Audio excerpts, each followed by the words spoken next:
Colosenses capítulo 2, versículos del 1 hasta el 7. Dice así la bendita palabra de Dios.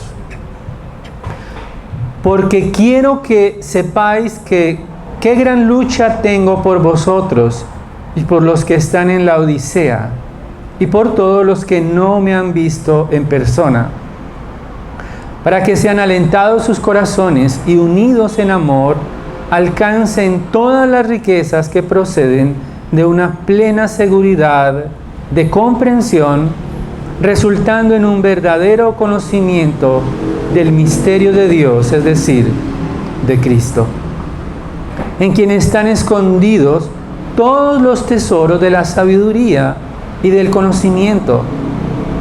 Esto lo digo para que nadie os engañe con razonamientos persuasivos, porque aunque estoy presente en el cuerpo, sin embargo, estoy con vosotros en espíritu, regocijándome al ver vuestra buena disciplina y la estabilidad de vuestra fe en Cristo. Por tanto, de la manera que recibisteis a Cristo Jesús el Señor, así andad en Él, firmemente arraigados y edificados en Él, y confirmados en vuestra fe, tal como fuisteis instruidos, rebosando de gratitud. Padre, te damos gracias por tu palabra que es poderosa para ayudarnos a afianzar nuestro corazón en Cristo y crecer en la fe en Él. Te pedimos, Señor, que a través de la exposición de tu palabra seamos preparados y animados a rechazar el engaño, a poder abrazar la suficiencia de Cristo en nuestros corazones y unidos en amor, crezcamos a su imagen. Te lo pedimos en Cristo Jesús. Amén. Bien, y el título de este mensaje es Rechacemos el engaño. Así de sencillo. Rechacemos el engaño. Ahora, según la Real Academia de la Lengua Española, también es usada para el WhatsApp, la Real Academia de la Lengua Española nos dice que el verbo engañar tiene un significado muy preciso.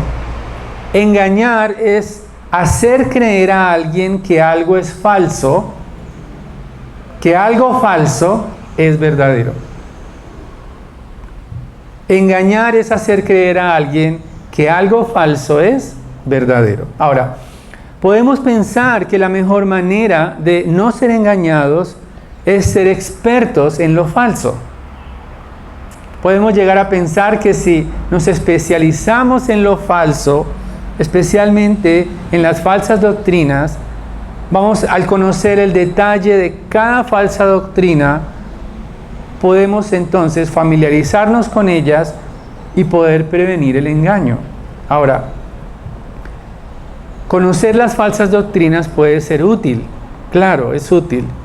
Sin embargo, el argumento central del apóstol Pablo para poder animar a los creyentes de Colosas a abandonar la falsa enseñanza no es ser especialistas en lo falso, sino exaltar la supremacía de la verdad, es decir, la supremacía de Cristo.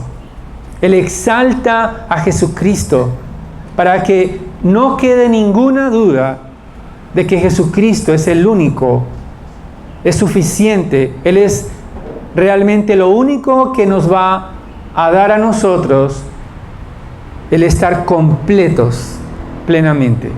Por eso es que en el capítulo 1, versículo 16, dice que Cristo es supremo sobre toda la creación. En el versículo 18 del capítulo 1, Pablo dice que Cristo es la cabeza de la iglesia. Pero además en el 1:22 dice que Jesucristo es quien reconcilia a los pecadores. En el capítulo 2, versículo 9, dice que en Cristo reside toda la plenitud de Dios. Pero además en el capítulo 3, versículo 1, dice que Cristo está sentado a la diestra de Dios. No hay duda alguna que el apóstol Pablo está hablándonos de la plenitud que hay solamente en la verdad en Cristo. Más adelante en el capítulo 2 va a dar detalles de del engaño que estaba sufriendo la iglesia de Colosas. Sin embargo, para contrarrestar el engaño, necesitamos conocer la verdad profundamente. Y ese es mi mensaje en esta mañana. Rechacemos el engaño de las falsas doctrinas, fortaleciendo nuestra fe en Cristo. Rechacemos el engaño de las falsas doctrinas, fortaleciéndonos en la fe en Cristo. Y vamos a ver dos argumentos o dos maneras de fortalecernos nuestra fe en Cristo. En primer lugar, fortalezcámonos en amor, los versículos 1 al 4. Y segundo lugar, fortaleciéndonos en obediencia. Fortaleciéndonos en amor y fortaleciéndonos en obediencia también. Ahora, volvamos nuevamente al texto. En el capítulo 2, versículo 1 de Colosenses dice: porque quiero que sepáis qué gran lucha tengo por vosotros y por los que están en la Odisea. El apóstol Pablo quiere que los colosenses, y también al final él recomienda que la carta sea leída también a la iglesia de la Odisea. Estaba al menos a unos 17 kilómetros de Colosas. Es decir, que las falsas enseñanzas de Colosas eran las mismas de la Odisea. El apóstol Pablo quiere que ellos comprendan su gran preocupación por ellos. Ahora, aunque ellos nunca lo habían visto en persona, él quiere que comprendan que el Evangelio, que el amor de Cristo trasciende las fronteras. Él está preso, pero las limitaciones de la prisión no son un impedimento para poder amar a la iglesia de Colosas, para amar también a los creyentes. Él está allí en Roma, distante muchos kilómetros. Sin embargo, el amor de él por la iglesia sigue allí de manera ferviente. Pero el apóstol Pablo sabe que la fortaleza y la unidad es necesaria para poder combatir las falsas enseñanzas. Dice el versículo 2, para que sean alentados sus corazones y unidos en amor. Es decir, sus corazones deberían alentarse, deberían crecer en amor. Y esto solo lo puede hacer el Espíritu Santo de Dios.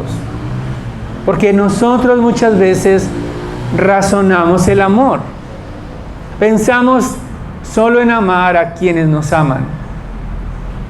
Pero el amor es necesario, el amor de Cristo, el amor provisto por el Espíritu Santo, para que en unidad, juntos, pudieran alentarse y poder tener convicciones firmes para valorar la supremacía de Cristo. Hemos estado hablando con un grupo de hermanos acerca de lo que significan las convicciones. Y las convicciones son aquellas ideas, aquellos pensamientos de los cuales nos apropiamos y son realmente el estandarte que rige nuestra manera de vivir, nuestra manera de pensar. Solo las convicciones nos pueden ayudar a creer que somos una embajada del pueblo de Dios. Si nos miramos a nosotros en este lugar, probablemente vamos a pensar que estamos en una reunión simplemente secundaria. Pero hay una convicción de que somos el pueblo de Dios, por la palabra de Dios. El apóstol Pablo quiere que los corazones de los colosenses estén unidos en amor. ¿Para qué? Porque sólo así podrán alcanzar, dice el versículo 2, todas las riquezas que proceden de una plena seguridad de comprensión, resultando en un verdadero conocimiento del misterio de Dios, es decir, de Cristo. Es interesante que únicamente aquellos que están unidos en amor, si la iglesia está unida en amor, puede alentarse a poder crecer en una plena seguridad de comprensión. Al hablar de la comprensión y del verdadero conocimiento, está hablando de un conocimiento perfecto. Es decir, que todas las dudas de los colosenses se aclararían únicamente por Cristo, en Cristo. Ellos se verían animados a buscar los tesoros escondidos que solo Cristo puede ofrecer. Versículo 3. En quien están escondidos todos los tesoros de la sabiduría y del conocimiento. Conocer a Cristo es como desempacar un tesoro.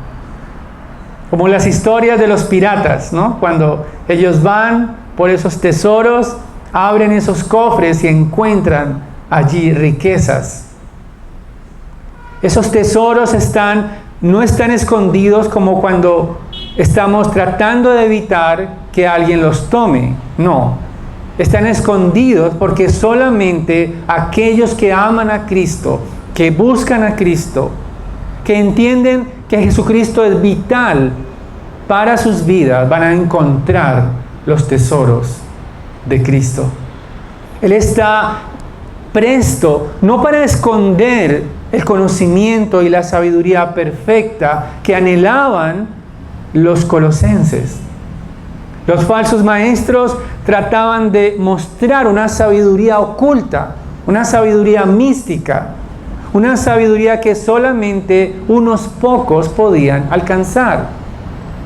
Y eso es la manera de pensar de los falsos maestros de ese tiempo. Pero el apóstol Pablo usa deliberadamente las palabras sabiduría y conocimiento que están escondidos únicamente en Cristo. No tenían que buscar más conocimiento, no tenían que buscar más sabiduría en las filosofías griegas. No necesitaban más sabiduría para alcanzar mayor crecimiento. Solamente Jesucristo sería el tesoro y está dispuesto también para nosotros. Porque había un peligro. Si ellos no buscaban la sabiduría únicamente en Cristo, pues iban a ser engañados en otro tipo de sabiduría. Dice el versículo 4, esto lo digo para que nadie os engañe con razonamientos persuasivos. La iglesia de Colosas se enfrentaba a los maestros del error. Eran capaces de engañar y persuadir, como convencer con unos razonamientos, es decir, con unos pensamientos y unas ideas engañosas. La expresión allí, razonamientos engañosos, tiene que ver como cuando hacemos una cuenta matemática y no nos da el resultado y tratamos de dar otro resultado como enredando las cuentas. Aquí tenemos especialistas en que las cuentas sean claras, pero hay manera de maquillar esas cuentas, hay manera de enredar a las autoridades. ¿Para qué? Para no pagar los impuestos. Y de eso es exactamente lo que está hablando aquí el apóstol Pablo. Razonamientos engañosos, fraudulentos, que ponían en riesgo su confianza en Cristo.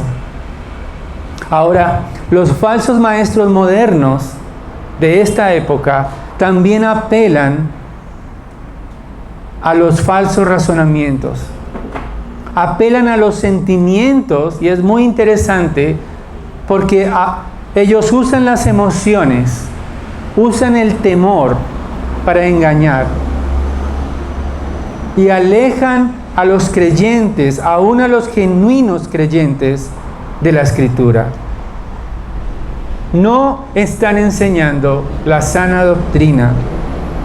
Prácticamente están ofreciendo golosinas espirituales, para que como bebés, como leíamos en Efesios 4, lleven a las personas de un lado para otro y no puedan crecer espiritualmente.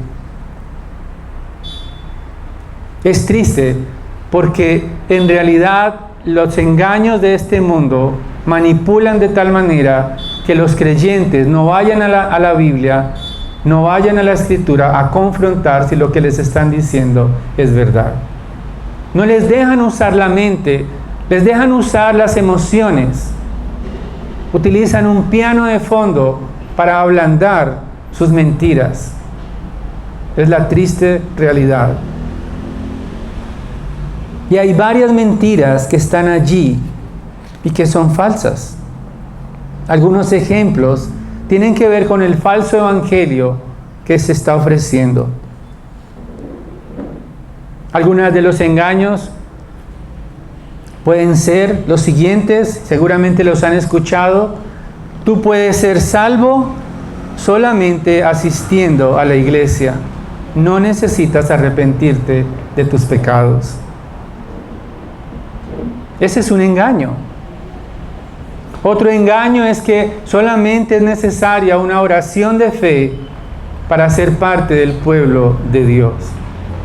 Pero en Lucas capítulo 13, del 1 al 5, el Señor Jesucristo, los apóstoles se les están hablando de a unos hombres a quienes les cayó una torre encima y ellos se creen más santos que ellos. Y el Señor Jesucristo les dice, si ustedes no se arrepienten, correrán la misma suerte. Es decir, el arrepentimiento es fundamental para nuestra vida cristiana. Ayer hablábamos acerca de eso. El arrepentimiento y la fe, la necesitamos todo el tiempo como creyentes. Pero también hay otro engaño. Se dice que podemos ser cristianos y amar el mundo. Se dice que podemos amar esta tierra, y lo más triste es que dicen que la bendición que Cristo compró en la cruz del Calvario es únicamente y basada exclusivamente en bienes materiales.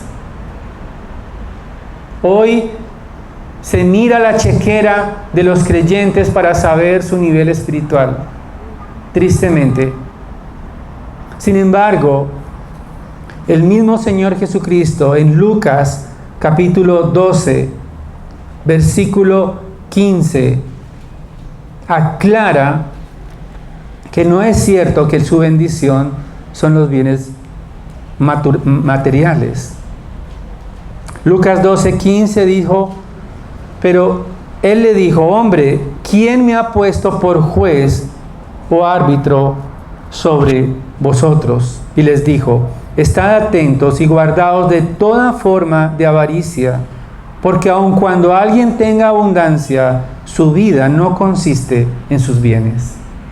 Es totalmente diferente la verdad del error y del engaño. Pero también hay otra engaño moderno de este tiempo, y no es ajeno a lo que hoy se predica en esta ciudad. Se enseña que el pecado es culpa de los demonios. No sé si están familiarizados con eso. Hay demonios del adulterio, hay hasta demonio de pereza. Andan reprendiendo todo tipo de demonios, le echan la culpa al diablo por su propio pecado. Pero en realidad el pecado no es un problema demoníaco, es un problema del corazón. En Mateo capítulo 15, versículo 19, el Señor Jesucristo mismo dice la verdad. Dice, porque del corazón provienen malos pensamientos, homicidios, adulterios, fornicaciones, robos, falsos testimonios y calumnias. El problema no es externo, el problema es del corazón. Por eso necesitamos, más que adaptar nuestro comportamiento a un modelo de religiosidad, necesitamos un nuevo corazón. Y Cristo murió para darnos un nuevo corazón, para cambiarnos de adentro hacia afuera, no para, como hoy están de moda los programas de construcción. No es para remodelar nuestro corazón, no es para ponerle pañitos de agua tibia a nuestro corazón, es para hacer un trasplante de corazón. Y por eso necesitamos la fortaleza del Espíritu y fortalecernos en el amor unos por otros también. Necesitamos crecer, fortalecer el amor por Cristo para que los tesoros escondidos de Cristo sean deseables para nosotros. Que tengamos el anhelo de buscar esos tesoros escondidos, de esforzarnos por escudriñar la palabra de Dios, por leerla, por conocerla, para que brillen los tesoros de la gloria de Cristo a nuestras vidas. Y eso no lo vamos a poder hacer en solitario. También necesitamos crecer en amor unos por otros para que aquellos que van quedando rezagados puedan avanzar hacia la supremacía de Cristo. Para que no se nos quede nadie en el camino siendo engañado, sino que crezcamos juntos. Así como las coyunturas están unidas en el cuerpo, de la misma manera podamos crecer y rechazar el engaño. Pero hay una segunda manera de poder rechazar el engaño, no solamente fortaleciéndonos en el amor por Cristo, en el amor por la iglesia, en el amor por la palabra de Dios, sino también fortaleciéndonos en obediencia.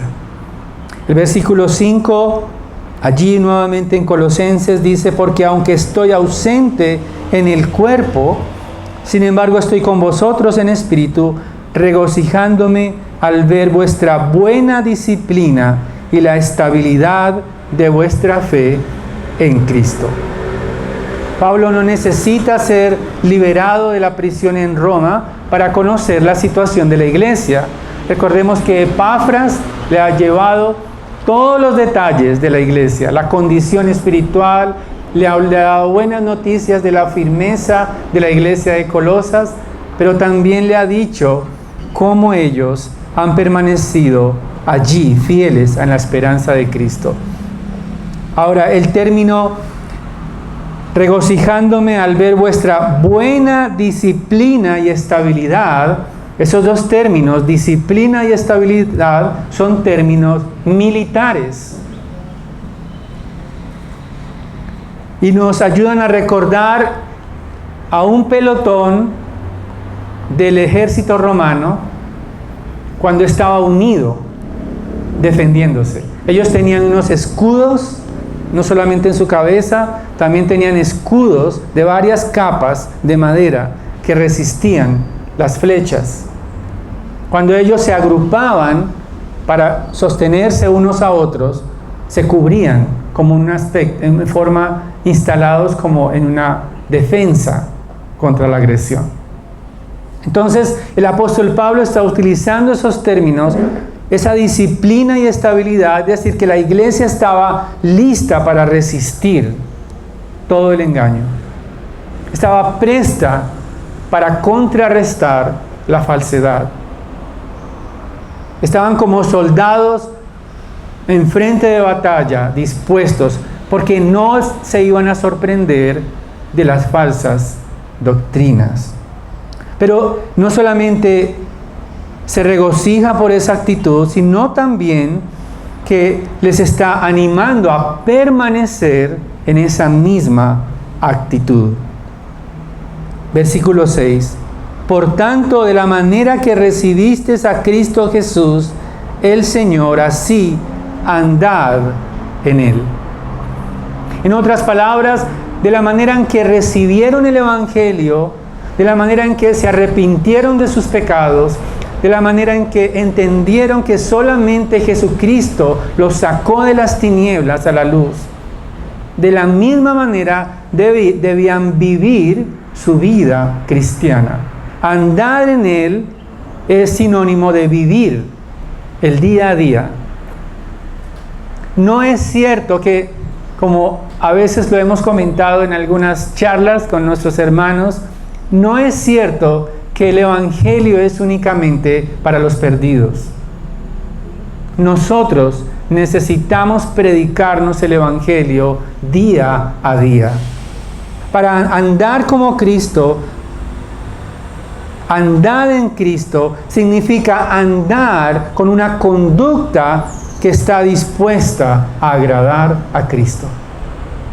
Y esto significa que toda nuestra vida está determinada a honrar a Cristo. Nuestra vida financiera, nuestra vida laboral, nuestra vida relacional. Con quienes nos relacionamos va a marcar la diferencia entre quienes son creyentes y quienes agradan a Cristo. Dice el apóstol Pablo que las malas compañías corrompen las buenas costumbres. Necesitamos velar con quién nos relacionamos para poder entender si estamos agradando o no a Cristo. Andar como Cristo significa que todo nuestro corazón, nuestro espíritu, nuestro deseo es honrar a Cristo en santidad en cada área de nuestras vidas. Porque Cristo es suficiente no solamente para salvarnos, sino también para santificarnos y también para glorificarnos. En Romanos capítulo 8, versículo 29 nos recuerda también el apóstol Pablo que aquellos que hemos sido salvados tenemos un destino que es solamente crecer a la imagen de Cristo. Dice el versículo 29 del capítulo 8 de Romanos: porque a los que de antemano conoció, también los predestinó a ser hechos conforme a la imagen de su Hijo, para que Él sea el primogénito entre muchos hermanos. Es decir, que el Señor nos conocía desde antes de la fundación del mundo para que seamos santos como Cristo. Y vamos a crecer en esa santidad en la medida en que amamos a Cristo y podemos rechazar el engaño también. Dice el versículo 30 del capítulo 8 de Romanos: y a los que predestinó, a esos también llamó, y a los que llamó, a esos también justificó, y a los que justificó, a esos también glorificó. Es decir, que Cristo es suficiente no solamente para salvar, para santificar, sino que Él nos tiene un destino eterno, que es la gloria eterna con Él.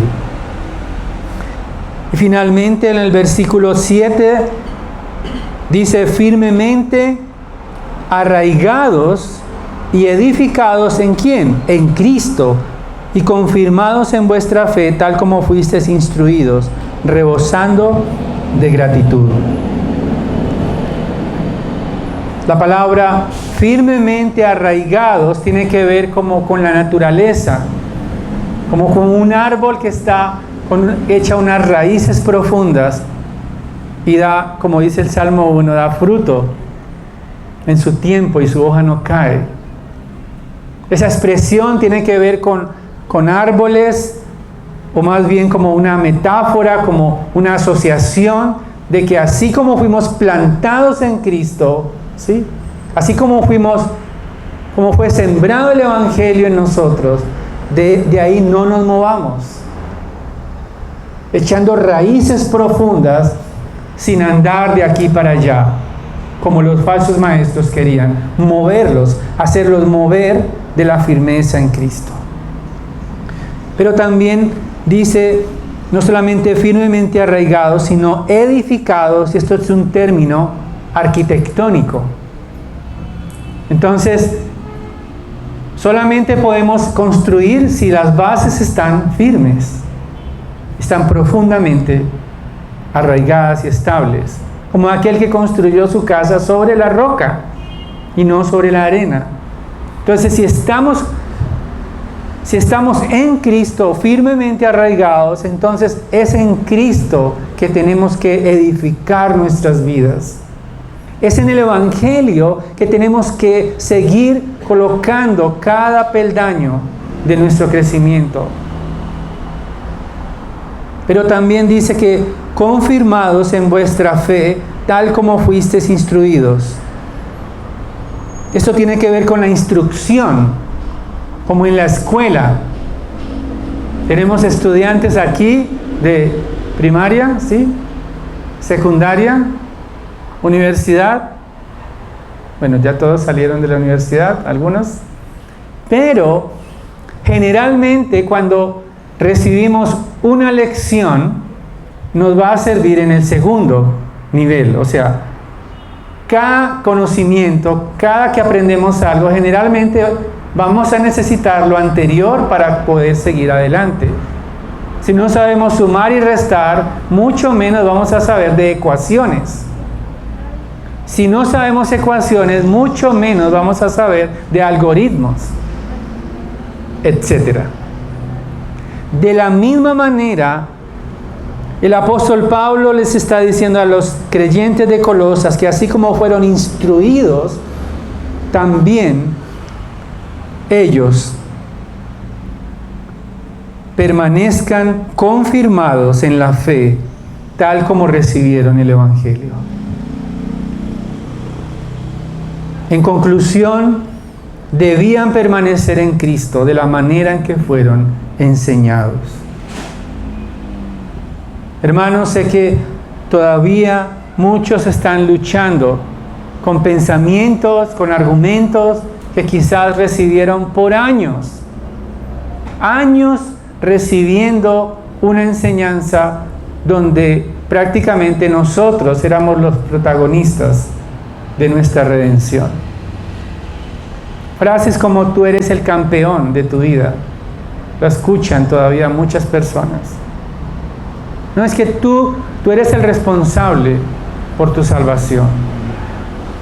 Sin embargo, necesitamos afirmar nuestra fe en Cristo para no ser cautivos de las falsas enseñanzas y las filosofías humanas.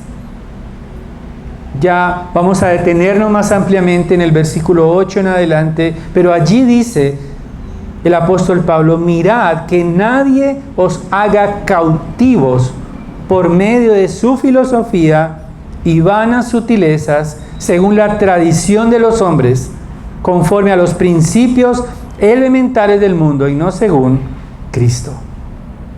Es decir, que es la palabra de Dios que exalta a Cristo. Es la palabra de Dios cuyo centro es el Evangelio y el plan de redención, el que nos va a dar la fortaleza para crecer y poder rechazar las falsas enseñanzas. Fortaleciéndonos en amor, pero también fortaleciéndonos en la obediencia. Si no practicamos lo que aprendemos, eso va a ser, como alguien dijo, vamos a hacer como una tubería donde pasa agua, pero no se retiene nada. Vamos a estar queriendo más conocimiento, otra predicación, otro estudio, otro libro, otra doctrina, otra cosa, deseosos. Pero si lo poco o mucho que se les enseña no lo aplican a sus vidas, probablemente todo pase de largo y seamos presa del engaño y del error. Necesitamos fortalecernos en la unidad que proviene del Espíritu Santo. Necesitamos fortalecernos en el amor, y esta es una invitación, hermanos, a velar los unos por los otros, a conocernos como hermanos, como iglesia, animarnos unos a otros. Necesitamos fortalecernos en la obediencia, recordando que no necesitamos nada más. No necesitamos buscar más que solamente la suficiencia de Cristo para nuestra salvación, pero también para nuestra santificación. No necesitas más legalismo. No necesitas más liberalismo. No necesitas más enseñanzas equivocadas que te desvían de la suficiencia de Cristo. Solo lo necesitamos a Él. Y esta última frase que encontramos en el versículo 7 nos va a introducir para celebrar nuestra Santa Cena, rebosando de gratitud. Solo aquel que no tiene gratitud por Dios, solo aquel cuyo entendimiento aún no es suficiente para comprender que el sacrificio de Cristo es suficiente, va a poder agradecer y estar quieto en Cristo. Cuando alguien se siente incompleto, va a buscar otras cosas, otras alternativas de Cristo. Pero si tenemos gratitud por Él, entonces vamos a estar suficientemente completos únicamente en Cristo. Padre, te damos gracias por el privilegio tan maravilloso de compartir juntos esta celebración que recordamos tu muerte, recordamos con gratitud a ti que nos has dado a tu Hijo, que Cristo Jesús derramó su sangre por nosotros, y anunciamos también que Él volverá por medio de esta celebración. Bendice estos elementos para la gloria y exaltación de tu nombre. Amén.